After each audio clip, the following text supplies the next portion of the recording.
The Q Radio Pets Corner. With Brandy Dog Food, because they're 100% family. You know you're giving them the best. Q Radio.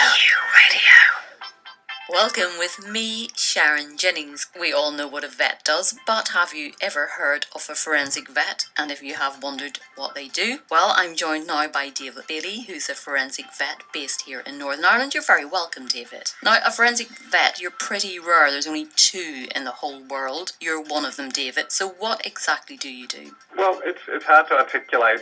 What I specialise in really is the evaluation of evidence involved in legal disputes involving animals or animal products. Here in Northern Ireland, we've had some high-profile animal abuse cases, and I know the work that you do would, not necessarily that you were involved in those cases, but you would help a prosecution in terms of evidence to go to court. What I tend to do is have a look at the report. If I don't do the investigation myself, I tend to have a look at a report that someone else has done, and I would provide input into the report. 2 aspects. One, where I've done the primary call-out myself and done the investigation myself. The other one is what I call a secondary investigation, where someone else has done all the legwork, and it just ends up in my intro for me to sort of scrutinise.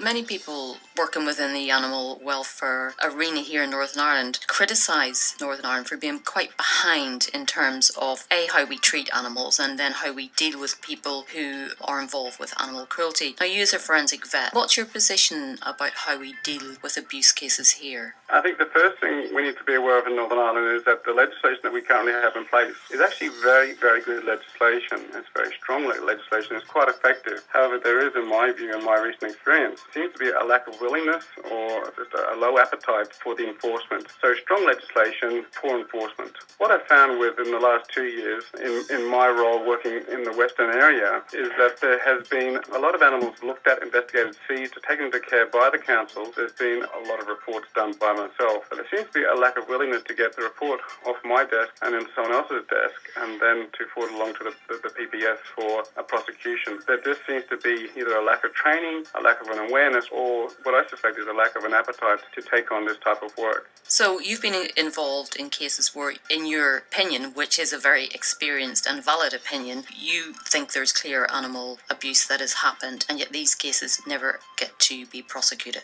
That has been the majority of my experience in the last 2 years, that the majority have not been prosecuted or even gone for prosecution. That is correct.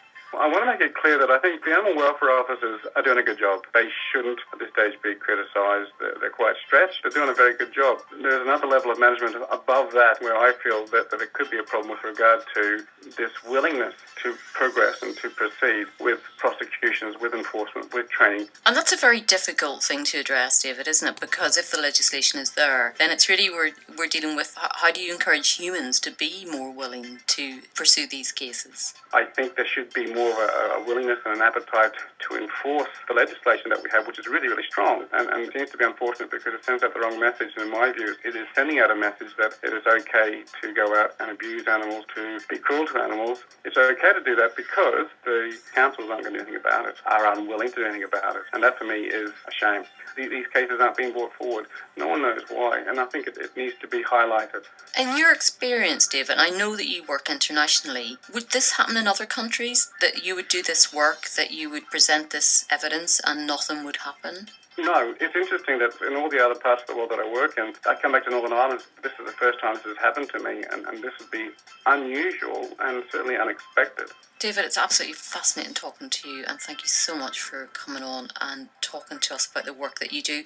That's David Bailey, forensic vet, based here in Northern Ireland. Thank you very much. Okay, thanks, Sharon. You're welcome. The Q Radio